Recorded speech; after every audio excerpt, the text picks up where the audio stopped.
நாம் ஒரு வர்த்தகம் எடுத்துவிட்டோம். முதலாவது கேள்வி, லாபத்தில் எப்படி வருவது? இப்போது நான் அவரிடம் கேட்கிறேன், சார், இந்த வர்த்தகத்திலிருந்து உங்களுக்கு சந்தை வருமானம் குறித்து என்ன எதிர்பார்ப்பு இருக்கிறது? பல விஷயங்கள் உள்ளன, அவற்றை மனதில் பதிய வேண்டும் என்பது மிகவும் முக்கியம். அதை நீங்கள் புரிந்து கொள்ளவில்லை என்றால் வர்த்தகம் எடுத்த பிறகு நீங்கள் இழப்பை சந்திக்க மாட்டீர்கள். இன்று இந்த வர்த்தக திட்டத்தில் நான் வேலை செய்ய வேண்டும். என் வியாழன் அல்லது புதன்கிழமை 8 ரூபாய் விலை கொண்ட காலக்ஷன் 100 ரூபாயாக மாறுகிறது மற்றும் மக்களின் ஸ்டாப் லாஸ்கள் எதுவும் இல்லாமல் போய்விடுகின்றன என்பதை புரிந்து கொள்ளுங்கள். ஹாய் நண்பர்களே, என் பெயர் தீபக் வாஜ்வா. நான் நோய்டாவிலிருந்து வந்துள்ளேன். நீங்கள் அனைவரும் அறிந்திருப்பீர்கள், எனது ஒரு வீடியோ ஏற்கனவே வந்தது. அந்த வீடியோவை நீங்கள் அனைவரும் மிகவும் பாராட்டினீர்கள், நிறைய அன்பும் அளித்தீர்கள், மிகவும் நல்ல பார்வைகள், வியூஸ் வந்தன.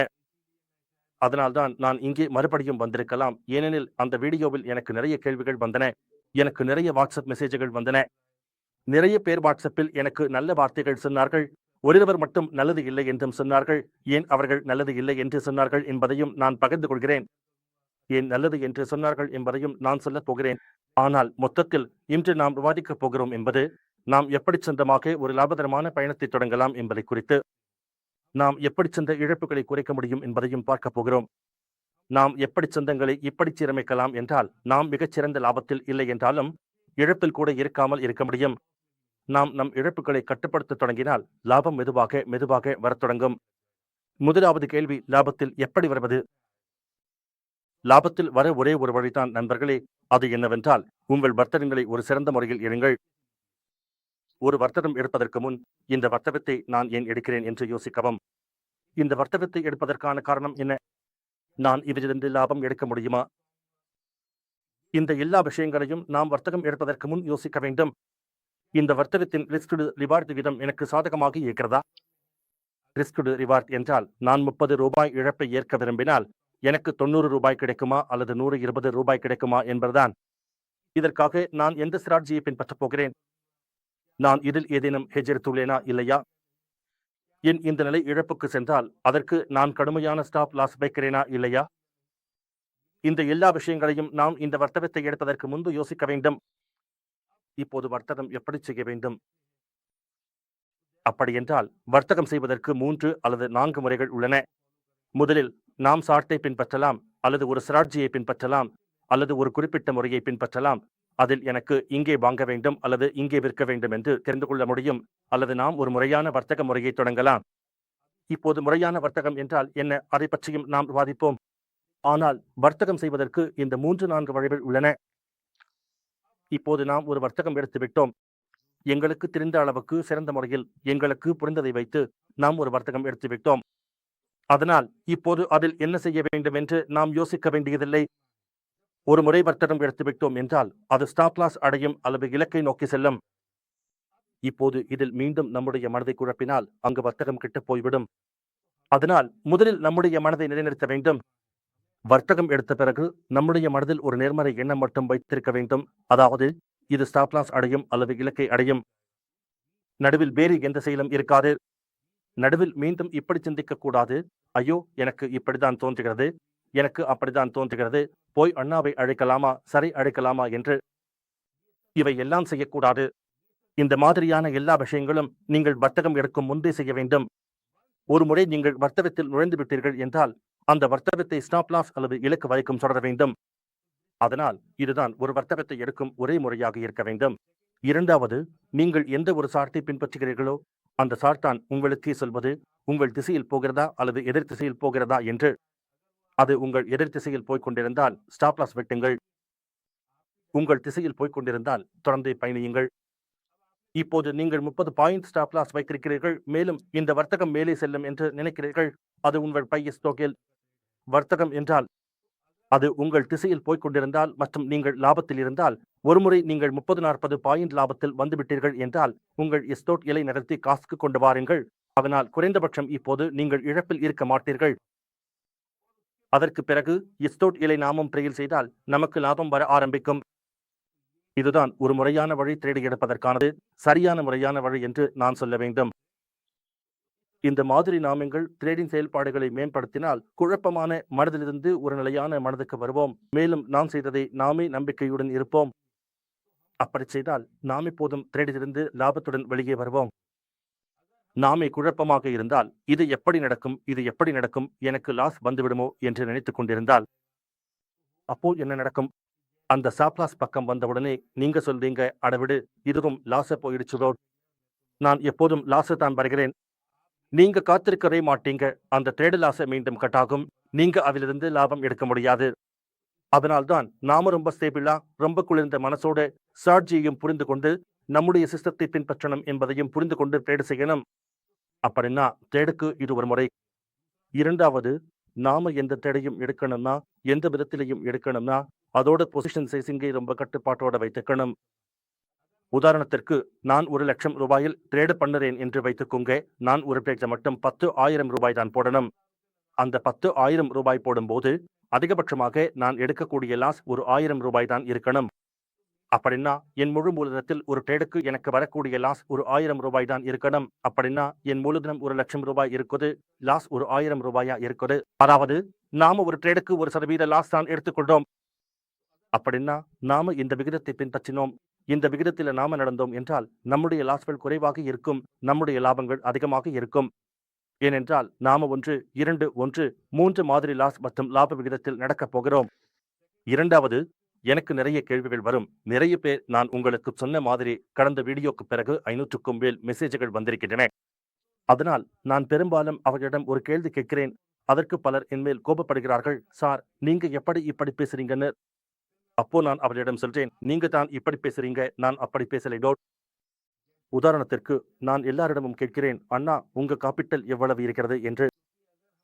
ஏனென்றால் நான் செல்லிங் பக்கம் போகணும்னா நம்மிடம் பெரிய காப்பிட்டல் இருக்கணும், பையன் பக்கம் போகணும்னா சின்னதா இருக்கணும். உங்களிடம் சின்ன காப்பிட்டல் தான் இருந்தா நீங்க பையன் செய்ய விரும்பினீங்கன்னா அதுக்கு நான் சரியான ஆள் கிடையாது.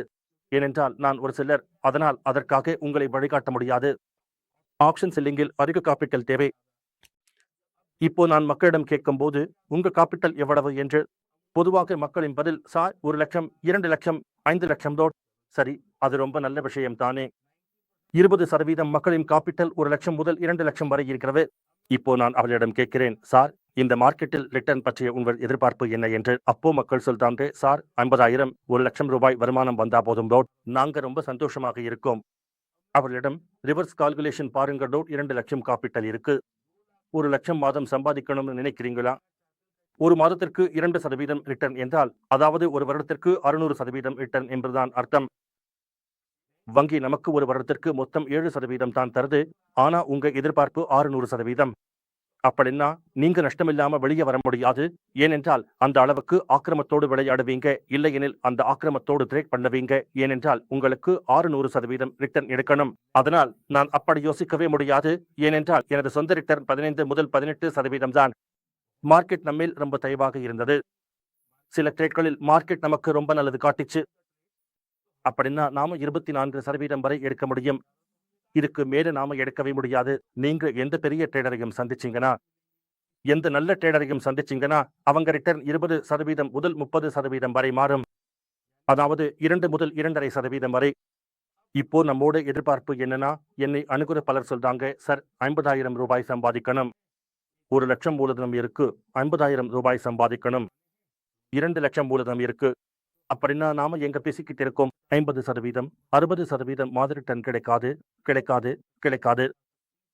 அதனால் உங்கள் எதிர்பார்ப்பை குறைக்கணும். நீங்கள் ஒரு நியாயமான எதிர்பார்ப்போட செயல்படினீங்கன்னா, மார்க்கெட்டிலிருந்து ஒரு நியாயமான எதிர்பார்ப்பை வைத்துக்கிட்டீங்கன்னா, மார்க்கெட் உங்களுக்கு ரிசல்ட் கொடுத்துக்கிட்டே இருக்கும், கொடுத்துக்கிட்டே இருக்கும், கொடுத்துக்கிட்டே இருக்கும். ஆனா நாம நினைப்போம் 500, 600% வருடத்துக்கு கிடைக்கும் என்று. அது கிடைக்க முடியாது. அது சாத்தியமே இல்லை. ரொம்ப பெரிய பெரிய ட்ரேடர்ஸ் பெயரை நான் சொல்லிடுவேன். மாதிரி ஒரு மிஸ்டர் வாரன் பஃபெட் இருக்காரு. நீங்க எல்லாரும் கேட்டிருப்பீங்க, மிஸ்டர் வாரன் பஃபெட்டின் கடந்த பல வருடங்களுக்கான கைகள் என்பது 18 முதல் 20% தான். அப்படி இருக்க இவ்வளவு பெரிய ட்ரேடருக்கு 18 முதல் 20% தான் என்றால் நானும் நீங்களும் ரொம்ப சின்ன ட்ரேடர்ஸ் தான். நம்மளுக்கு எப்படி இவ்வளவு பெரிய ரிட்டர்ன் கிடைக்கும்? கிடைக்க முடியாது. அதனால் நாமும் மார்க்கெட்டில் இருந்து ரொம்ப குறைந்த எதிர்பார்ப்போட இருக்கணும். 1 முதல் 2% ரிட்டர்ன் வந்தாலும் அது ரொம்ப நல்ல ரிட்டர்ன் தான். ஏனென்றால் இந்த மாதிரி ரிட்டர்ன் மார்க்கெட்டிலும் வேறு எந்த இடத்திலும் கிடையாது. நீங்க கடை தொடங்கினாலும், தொழிற்சாலை தொடங்கினாலும், எட்டி போட்டாலும், எந்த முதலீட்டம் செய்தாலும் இதுதான் இதுக்கான எல்லையும் முடிவும். இதுக்கு மேலான ரிட்டர்ன் என்றும் கிடையாது. ஆமாம், உங்களுடைய ரொம்ப நல்ல லுக்ரேட்டிவ் பிசினஸ் ஏதாவது இருந்தா அது எனக்கு தெரியாது. ஆனா இதைவிட நல்ல லுக்ரேட்டிவ் பிசினஸ் இருந்தா அதையே செய்யுங்க. அப்புறம் ஸ்டாக் மார்க்கெட்டில் செய்யவே வேண்டாம். ஏனென்றால் ஸ்டாக் மார்க்கெட்டில் இதைவிட அதிகமான ரிட்டர்ன் எதிர்பார்ப்பது தவறு. ஏனென்றால் நான் எந்த கிரேடரிடமும் அது வந்ததை காணவில்லை. அப்புறம் ஆக்ஷன் பையிங் மற்றும் ஆக்ஷன் செல்லிங் பற்றி. நான் ஒரு ஆக்ஷன் செல்லர். ஆக்ஷன் செல்லிங்கில் பெரிய பணம் தேவைப்படும். பெரியதுமா என் அர்த்தம் குறைந்தது 5, 7, 10, 10, 5, 7, 10 லட்சம், 20 லட்சம், 25 லட்சம் அல்லது கூட 1 கோடி ரூபாய். மேலே எந்த வரம்பும் இல்லை. இப்போ இதுல நாம என்ன பண்ணுறோம்? நாம ஆக்ஷன் செல்லிங் ஏன் பண்ணுறோம்? நாம ஆக்ஷன் செல்லிங் பண்ணுறதுக்கு காரணம், நாம ஆக்ஷன்ஸ் விற்கும்போது அந்த ஆக்ஷன்ல 5 கம்போனன்ட்ஸ் இருக்கும். டெல்டா, தீட்டா, காமா, காமா, வேகா மற்றும் ரோ. அதில் தீட்டா என்ற கம்போனன்ட் இருக்குது. அந்த தீட்டா ஒரு மாதிரியான கம்போனன்ட். அது டிகே ஆகும். அதாவது இதன் அர்த்தம் என்னன்னா, நாம 44,000 விலை இருக்கிற பான் 50 கால் வாங்கினோமா அல்லது வித்தோமா, அதோட இப்போ விலை 400 ரூபாய் இருக்குது அப்படின்னு நினைச்சுக்கோங்க. அது அந்தையே 2 நாள் மார்க்கெட் விற்கிறதுனால அந்த 400 ரூபாய் விலை தானாகவே 300 ரூபாயா குறையும். ஆனா மார்க்கெட் அந்தையே தான் இருக்கு. அப்படின்னா அந்த 100 ரூபாய் குறைகிறது ஆக்ஷன் விலையிலே. இதுக்குத்தான் நாம டிகேன்னு சொல்றோம். இதுக்குத்தான் தீட்டான்னு சொல்றோம். தீட்டா டிகே ஆகும். அதாவது ஆக்ஷன் விலை குறையும். ஆக்ஷன்ல ஒரு இன்ட்ரின்சிக் விலை இருக்கும், ஒரு தீட்டா விலை இருக்கும். இந்த தீட்டா தான் டிகே ஆகுது. இதுதான் தினமும் அவன் 10, 60, 100 ரூபாய் ஒரு நிரந்தர மதிப்பில் குறைய ஆரம்பிக்குது. அப்படின்னா புதன்கிழமை நாம ஆக்ஷன் வாங்கினோமா அல்லது விற்கினோமா, அதோட விலை 400 ரூபாய்னு இருந்துச்சுன்னா, அதே 44,000 மார்க்கெட் 44,000 லயே இருந்தா அடுத்த புதன்கிழமை வந்துடுச்சுன்னா காலை அது 80 ரூபாய்க்கு திறக்கும். அப்படின்னா அந்த 432 ரூபாயிலிருந்து 80 ரூபாய்க்கு குறைந்தது எல்லாமே தீட்டா டிகே ஆகிடுச்சு. மார்க்கெட் அதே இடத்திலேயே இருந்தா அதே 44,000 லயே புதன்கிழமை அது எக்ஸ்பயர் ஆயிடுச்சுன்னா அந்த 80 ரூபாயும் 0 ஆயிடும். அதாவது அதுல இன்டென்சிக் வால்யூ மற்றும் தீட்டா வால்யூன்னு 2 கூறுகள் இருக்கும். தீட்டா டிகே நடக்குது. அதனால நாம அதை நம்ம பக்கம் கொண்டு வர முயற்சிக்கிறோம். அதனாலதான் நாம ஆக்ஷன்ஸை விற்கிறோம். இப்ப நாம எந்த ஆக்ஷனும் வித்துட்டோம்னா அதுல நஷ்டங்கள் வரக்கூடிய வாய்ப்பு எல்லாமே வரம்பில்லாமல் இருக்கலாம். அதனாலதான் நாம அதை ஹெட்ஜ் பண்ணி முன்னே போகிறோம். ஹெட்ஜிங் அப்படின்னா என்னன்னா, எடுத்துக்கோங்க, நானும் 44,000 காலை வித்தேன். அது 400 ரூபாய்க்கு வித்தேன். அப்போ நானு 44,000, 400, 500, 600 எனக்கு எவ்வளவு ரிஸ்க் எப்படி இருக்குதோ அந்த அளவுக்கு ரிஸ்க் கணக்கிட்டு அதற்கேற்ற மாதிரி நானு ஹெட்ஜ் எடுத்துக்குவேன். நான் ஹெட்ஜ் எடுத்த உடனே எனக்கு தெரிஞ்சிடும், இப்போ மார்க்கெட் எங்க போனாலும் எவ்வளவு மேல போனாலும் என் நஷ்டம் இன்றே பிக்ஸ் ஆயிடும். இதுக்குத்தான் நாம ஹெட்ஜ் அப்படின்னு சொல்றோம். இப்போ இதுல என்ன நடக்குது? எடுத்துக்கோங்க, நாம பெரிய பணத்தோட ட்ரேடிங் பண்ணணும். பெரிய பணம் அப்படின்னா நான் 1 கோடி ரூபாய் இப்போ பெரிய பணம் அப்படின்னு சொல்றேன். இல்ல 10 லட்சம் கூட பெரியதான். அப்படின்னா நாம 10 லட்சம் வச்சு ட்ரேட் பண்ணுறோம்னா அந்த 10 லட்சம் முழுக்கவும் பிரீமியம் வாங்க முடியாது. அது ரொம்ப ரிஸ்கி. அதனால்தான் நாம பெரிய காப்பிட்டலோட வேலை பண்ணும்போது நம்ம எதிர்பார்ப்பு மாதம் ஒரு முதல் 1.5% இல்ல 2% தான் என்றால் எனக்கு மாதம் 2 லட்சம் சம்பாதிக்கணும்னா என்கிட்ட 1 கோடி இருக்கணும். இது ஒரு இயற்கையான கணக்கீடு. இதுதான் நாம உண்மையிலேயே. ஆக நாம பின்னணியில் எப்போதும் இந்த கணக்கை வைத்துக்கிட்டே இருக்கும். எனக்கு 2 லட்சம் சம்பாதிக்கணும்னு ஆக்ஷன் செல்லிங் பண்ணணும்னா குறைந்தது 1 கோடி ரூபாய் இருக்கணும். யாராவது 1 லட்சம் சம்பாதிக்கணும்னு நினைச்சா அதுக்கு 2% ரிட்டர்ன் கிடைக்கணும்னு பார்த்தா அவர்கிட்ட குறைந்தது 50 லட்சம் ரூபாய் இருக்கணும். அப்படின்னு தான் நாம ரிவர்ஸ் கணக்கீடு பண்ணுறோம். இப்ப இதுல நிறைய பேர் என்னோட வாட்ஸ்அப்பிலேயே சண்டை போட்டாங்க. சார், நீங்க பெரிய விஷயம் பேசுறீங்க. நாங்க 10,000 வச்சு 10,000 சம்பாதிக்கிறோம்னு. அண்ணா, நீங்க ஆப்ஷன் பையன் பண்ணி சம்பாதிக்கிறீங்கன்னு சொல்றீங்க. ஆனா எனக்கிட்ட இப்ப வரைக்கும் அந்த மாதிரி யாரும் இல்லை. ரொம்ப பெரிய பெரிய கிரேடர் சிலரை தவிர ஆப்ஷன் பையன் பண்ணி பணம் சம்பாதிச்சிருக்காங்கன்னு எனக்கு தெரியாது. ஆனா ஆப்ஷன் செல்லிங் பத்தி பேசுறப்போ நான் தெரிஞ்சவங்களிலே நிறைய பேர் நல்லா கத்துக்கிட்டு அதுல சம்பாதிக்கிறாங்க. அதனால்தான் நானும் அதை பத்தி தான் பேசுறேன். ஆப்ஷன் செல்லிங் கொஞ்சம் எளிமையானது, புரிஞ்சுக்கவும் சுலபம். உங்களுக்கு ஆப்ஷன்ஸ் பற்றி ஆழமான அறிவு தேவையில்லை. ஆனா நீங்க ஆப்ஷன் வாங்குறீங்கன்னா உங்களுக்கு பிரேக் அவுட்ஸ் பற்றி ரொம்ப ஆழமான அறிவு இருக்கணும். உங்களுக்கு மொமெண்டம், விலை இயக்கம் பற்றி ரொம்ப ஆழமான அறிவு இருக்கணும். ஆனா ஆக்ஷன் செல்லிங்குக்கு நாம ஒரு ஆக்ஷன் ஜோடியை மட்டும் உருவாக்குறோம். நாம செல் பண்ணுறோம். அதுக்கப்புறம் நாம காத்திருக்கிறோம். ஏனென்றால் தீட்டா அதிகை நடக்குது. அந்த தீட்டா அதிகை நடக்க ஆரம்பிச்சதும் நம்ம பக்கம் பொசிஷன் வர ஆரம்பிக்குது. அதை நாம மெதுவா மெதுவா மெதுவா முழு வாரமும் மேனேஜ் பண்ணுறோம். அந்த மேனேஜ்மெண்ட்டை நமக்கு மெதுவா லாபம் வர ஆரம்பிக்குது. அப்புறம் ஒரு நேரம் வருது. அந்த பொசிஷன் முழு வாரமும் நம்ம பக்கம் இருந்தா, நாம அதை அப்படி மேனேஜ் பண்ணிடுவோம். அப்புறம் மார்க்கெட் எங்க போனாலும் நாம லாஸ் ஆகஸ்ட் மாட்டோம். நாம லாஸ இருந்து வெளியில இருக்கோம். அப்படின்னு ஒரு சூழ்நிலை வரும். நாம ஆக்ஷன் செல்லிங் பண்ணும்போது. ஆனா ஆக்ஷன் பையிங்ல நீங்க எப்பவும் அந்த எட்ஜ்ல தான் இருப்பீங்க. இப்போ என் லாஸ் ஆரம்பிக்குமோன்னு பயம் இருக்கும். 100 பாயிண்ட் லாபம் வந்த பிறகும் அந்த பொசிஷன் 40 பாயிண்ட் மைனஸா போயிடலாம். இப்போ செல்லிங்ல ரொம்ப ஈஸியா இருக்கிற ஒரு ஸ்ட்ராட்டஜி இருக்கு. அதுக்கு மக்கள் ஸ்ட்ராடல்னு சொல்றாங்க. ஸ்ட்ராடல் பண்ணுறவங்க என்ன பண்ணுவாங்கன்னா, நாம மார்க்கெட் ஓபன் ஆகும் நேரம் 9:10, 9:20 வரைக்கும் பார்த்து ஸ்ட்ராடல் விக்கிறாங்க. ஸ்ட்ராடல் அப்படின்னா காலும் புட்டும் இரண்டும் ஒரே செக் வால்யூல விக்கிறது. உதாரணத்துக்கு இப்போ மார்க்கெட் 44,000 இருக்குன்னு நினைச்சுக்கோங்க. பாம்ப்லிப்லி 44,000 காலையும் வித்துட்டாங்க. 44,000 புட்டையும் வித்துட்டாங்க. இதுதான் ஸ்ட்ராடல் விக்கிறது அப்படின்னு சொல்வாங்க. இப்ப நாம ஸ்ட்ராடல் வித்தாச்சு. ஏனென்றா நிறைய பேர் குறிப்பா புதுசா வந்த இதை அந்தந்த கேட்டு ஸ்ட்ராடல் விக்கணும் அப்படின்னு வர்றாங்க. இப்போ நினைச்சுக்கோங்க, காலை 9:30 அல்லது 10 மணிக்கு மார்க்கெட்ல ஒரு ஸ்வைக் வந்துச்சு. 500 பாயிண்ட் வரைக்கும் போயிருச்சு. அப்போ உங்களுக்கு தெரிஞ்சிருக்குமா ஸ்ட்ராடலை எப்படி மேனேஜ் பண்ணணும் அப்படின்னு? ஸ்ட்ராடலுக்கு எட்ஜ் எவ்வளவு தூரம் வைக்கணும்? ஸ்ட்ராடலை எந்த மாதிரி மேனேஜ் பண்ணணும்? எவ்வளவு கேபிடல் வச்சு ஸ்ட்ராடல் பண்ணணும்? அதனால் தான் எல்லாருக்கும் லாஸ் ஆகுது. ஏனென்றா அறிவு முழுமையா இல்ல. ஸ்ட்ராடல் விக்கிறது ரொம்ப ஈஸி. ஆனா ஸ்ட்ராடலை மேனேஜ் பண்ணுறது அதே அளவுக்கு கஷ்டம். 100 தடவைகளில் ஒரு சில 5 தடவைகள் ஸ்ட்ராடல் உங்க பக்கம் வர வாய்ப்பு இருக்கு. நிறைய தடவைகள் அப்படியும் நடக்குது.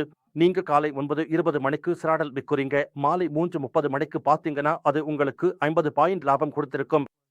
அப்போ உங்களுக்கு தோணும், அட நான் ட்ரேடிங் கத்துக்கிட்டேன் போலடோ, நான் ட்ரேடர் ஆயிட்டேன் போல. ஆனா அது உங்களுக்கு 10 தடவைகள் லாபம் கொடுத்தாலும் 11வது தடவையில் எல்லாத்தையும் எடுத்துக்கிடும். அதனால் தான் நான் சொல்றேன், தேடி எடுக்கிறதுக்கு முன்னாடி நிறைய விஷயங்களை பற்றி ஹோம்வொர்க் பண்ணணும். நிறைய விஷயங்கள் இருக்கு புரிஞ்சுக்கணும். நிறைய விஷயங்கள் இருக்கு மனசுல நன்றா பதிய வைக்கணும். அது ரொம்ப முக்கியம். அதை நீங்க புரிஞ்சுக்கலைனா தேடி எடுத்ததுக்கு அப்புறம் நிச்சயமாக நஷ்டத்தில் தான் இருப்பீங்க.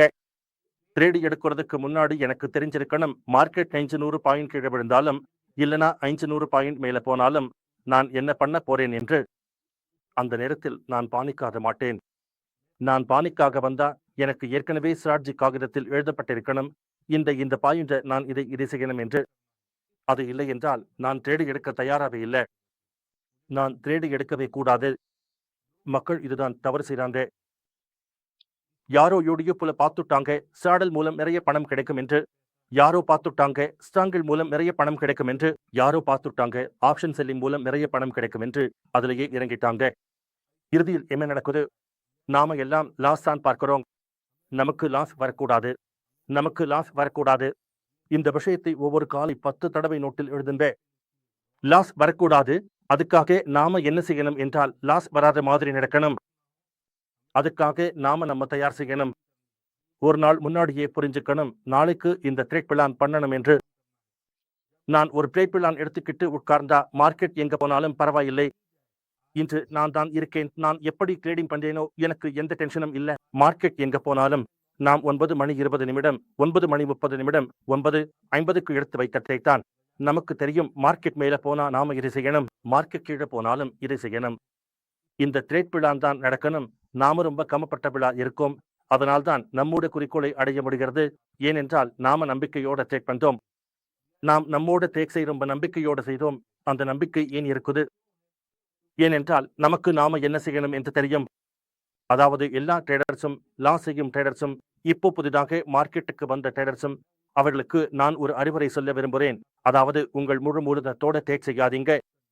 ஒரே ஒரு லாட்டோட குறைந்தது 2 முதல் 3 மாதம் வரை பயிற்சி செய்யுங்க. மார்க்கெட்டில் என்ன மாதிரியான மூவ்மெண்ட் இருக்கு என்று புரிஞ்சுக்கோங்க. மார்க்கெட்டில் என்ன மாதிரியான இடையூறுகள் வருது அல்லது என்ன மாதிரியான சைக்கிள்கள் வருது என்று புரிஞ்சுக்கோங்க. ஏன் வியாழக்கிழமை அல்லது புதன்கிழமை ₹8 விலை இருக்கிற காலக்ஷன் 300 ரூபாய்க்கு போகுது. மக்கள் சாப்லாஸ் எல்லாம் எப்படி சுட்டு போகுது என்பதையும் புரிஞ்சுக்கோங்க. ஏன் நமக்கு இப்படி தோன்றது என்றால் நாமும் பார்க்கிறோம். நிறைய யூடியூப் சேனல்களில் சொல்றாங்க, அந்த எல்லாரும் உங்க நஷ்டம் பண்ண வைக்கிறாங்க. அவர்கள் சொல்றது என்னவென்றால், யூடியூப்பில் நானும் பார்த்தேன், மேலும் எனக்கு மக்கள் ஃபீட்பேக் கொடுத்தாங்க, சார் அப்படி செய்தேன் நஷ்டம் ஆயிடுச்சுன்னு. மக்கள் சொல்றாங்க 12 மணிக்கு ₹3 மதிப்புள்ளதை விற்க சொல்லுங்க, அது நிச்சயம் 0 ஆகும். ₹3 தான் கிடைக்கும்னு. ஆனா நஷ்டத்தை நீங்கள் பதிவு செய்ய போகும்போது தான் தெரியும் அது 65, 70 ரூபாய் ஆகிடும். ஏனென்றால் அது ரொம்ப வேகமாக ஓடுது. உங்கள் கணக்கையே முழுக்க அழித்துவிடும். நீங்கள் சிஸ்டத்தை புரிந்து கொள்ளணும். நீங்கள் எந்த முறையில் வேலை செய்றீங்க, எந்த ஸ்ட்ராட்டஜி பயன்படுத்துறீங்க, அதோட இறுதி முடிவு எப்படி இருக்கும், மேலாண்மை எப்படி இருக்கும், நாம எப்படி லாபம் எடுக்க முடியும் என்பதை முதலில் புரிந்து கொள்ளணும். எக்ஸிட், இது ஒரு ரொம்ப சின்ன வார்த்தை. எல்எக்ஸ்ஐடி, எக்ஸிட். நாம எங்கே ஸ்டாப் லாஸ் வைக்கணும், இங்கே டேட்டா இருந்து வெளியே வரணும் என்பதை தெரிஞ்சுக்கணும். இதை கண்டுபிடிச்சோம்னா நம்மோட இழப்புகள் எல்லாம் முடிஞ்சிடும். நாம் 2 ரூபாய் இழப்பை மட்டும் ஏற்றுக்கொள்வோம். ஆனா 100 ரூபாய் வரைக்கும் லாபம் பார்க்க முடியும். இப்படி ட்ரேடுகள் கிடைக்கும். நாம ஒரு சரியான எக்ஸிட் செய்ய கற்றுக்கிட்டோம்னா போதும். சரியான எக்ஸிட் ரொம்ப முக்கியம். சார்ட் அடிப்படையிலான ட்ரேடிங் பண்ணி சரியான எக்ஸிட் எடுத்தா லாபம் கண்டிப்பா வரும். எந்தெந்த ஸ்ட்ராட்டஜிகள் லாபம் தருது, இல்ல நான் என்ன பண்ணுறேன், எந்த ஸ்ட்ராட்டஜியையும் நீங்க முறையாக பண்ணினா அது லாபத்தில் முடிவடையலாம். நான் பண்ணுற ஸ்ட்ராட்டஜிகள், அதாவது பொசிஷனல் ஸ்ட்ராட்டஜிகள், அவை ஸ்ட்ராடில் ஸ்லாங்கட் காலண்டர். காலண்டர் அப்படின்னா நாம் கரண்ட் வீக்கில் இருக்கிற ஆப்ஷன்ஸை விற்கிறோம், அடுத்த வார ஆப்ஷன்ல அதை ஹெட்ஜ் பண்ணுறோம். அதோட டெல்டாவும் நாம கொஞ்சம் மேனேஜ் பண்ணிக்கிறோம். இதை டெல்டா நியூட்ரல் ஸ்ட்ராட்டஜிகள் அப்படின்னு சொல்லுவாங்க. அதனால நாம டெல்டாவை மேனேஜ் பண்ணிக்கிட்டே நம்ம லாபத்தை பாதுகாத்துக்கிட்டே போறோம்.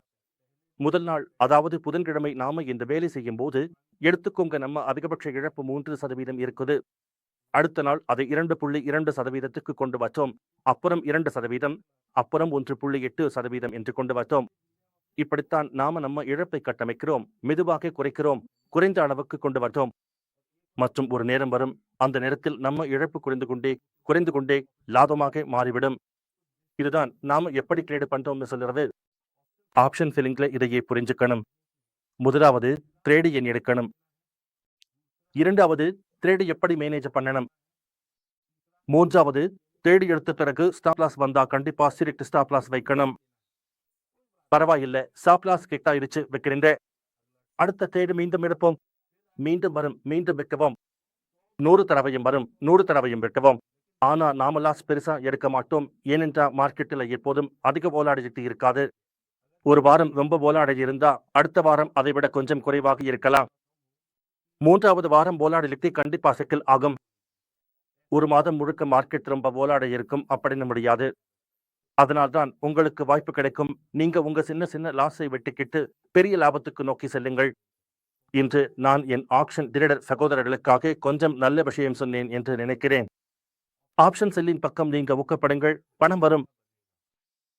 ஆப்ஷன் பையன் எனக்கு தெரியாது, அதனால்தான் யாரையும் அதற்கு ஊக்கப்படுத்த மாட்டேன். இதற்கு பிறகும் யாருக்காவது ஏதாவது கேள்வி இருந்தா இந்த வீடியோவின் கீழே மீண்டும் கேட்கலாம். நான் எப்போதும் உங்களுக்கு உதவ தயாராக இருக்கிறேன். மேலும் ஜோ ஸ்டாக்குக்கு நன்றி. அவர் 2வது முறையாக என்னை தன் வீடியோவில் அழைத்தார். நான் அவர்களுக்கு உண்மையிலேயே நன்றி கூறுகிறேன். மேலும் எனக்கு என்னுடைய சிறிய அறிவோ அல்லது நான் கொஞ்சம் கற்றுக்கொண்டுள்ள ஞானமோ அல்லது கடந்த 7-10 ஆண்டுகளில் மார்க்கெட்டில் நான் கற்றுக்கொண்டதை என் முந்தைய வீடியோவில் பகிர்ந்தது போல என் பயணம் எவ்வளவு வலி நிறைந்ததாக இருந்தது, பிறகு நான் எப்படி கற்றுக்கொண்டேன், அதன் பிறகு எப்படி முன்னேறினேன் என்பதையும் பகிர்ந்தேன்.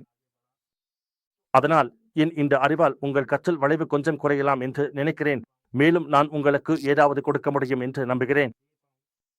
இந்த சிறப்பு நோட்டில் நான் உங்களுக்கும் மதிப்பிற்குரிய ஜோ ஸ்டாக்குக்கும் இந்த வீடியோவை ஆர்வத்துடன் பார்க்கும் அனைத்து அன்பான பார்வையாளர்களுக்கும் எனது மனமார்ந்த நன்றியை தெரிவித்துக் கொள்கிறேன்.